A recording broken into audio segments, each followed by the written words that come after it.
Today, we think nothing of being able to pop across the Atlantic to visit the USA. The trip only takes 8 hours and is increasingly affordable to a lot of people.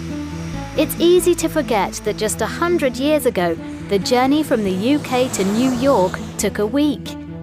Most people wouldn't have been able to scrape together enough money to make the transatlantic ocean voyage, and for those who could, it may well have been the expedition of their lifetime.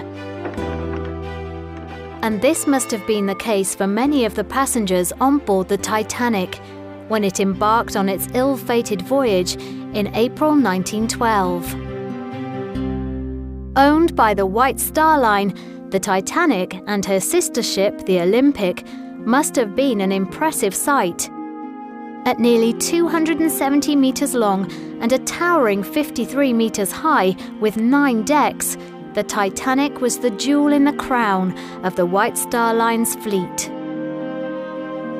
She was built in the Harland and Wolff shipyard in Belfast, Northern Ireland, in an area of the city now renamed in her honour.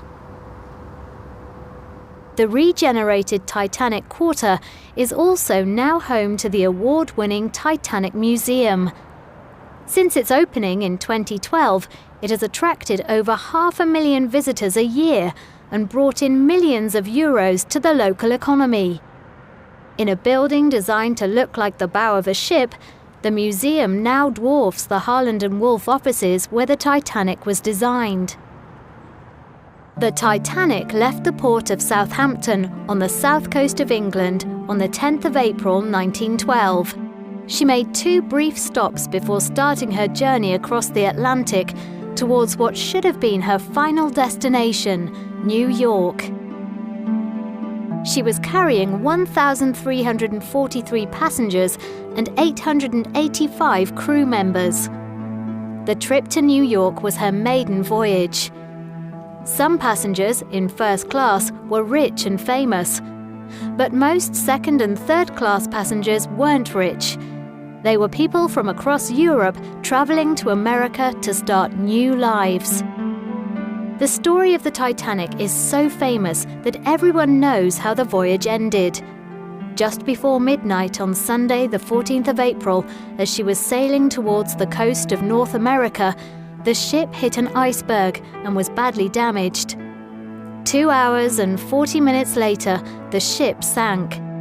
Tragically, there weren't enough lifeboats and only 710 people survived. In 1985, the wreck of the Titanic was finally found at the bottom of the Atlantic Ocean, 2.5 miles down. Over 100 years after the Titanic sank, people are still fascinated by her story.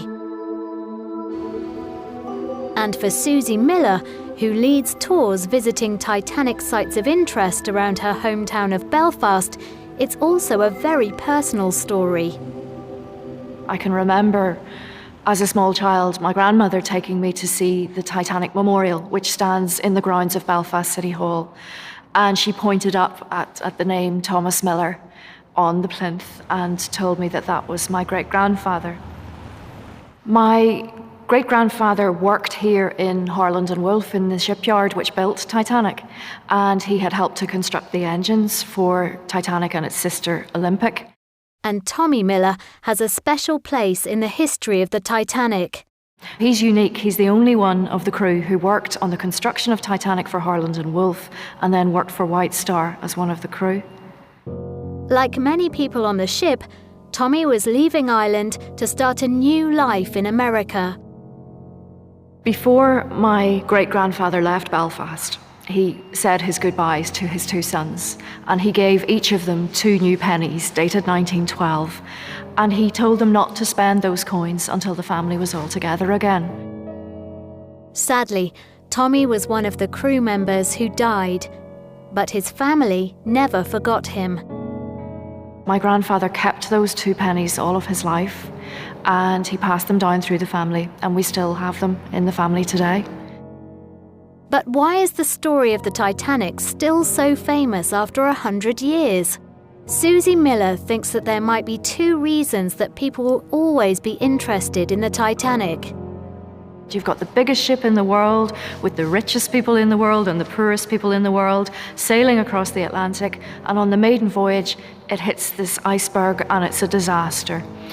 And within that bigger story, there are all these little threads of stories, individual stories about families and people who were heroes and people who were cowards and people who were villains. So you've got all those elements within it. So I think those two things combined give you a really good story.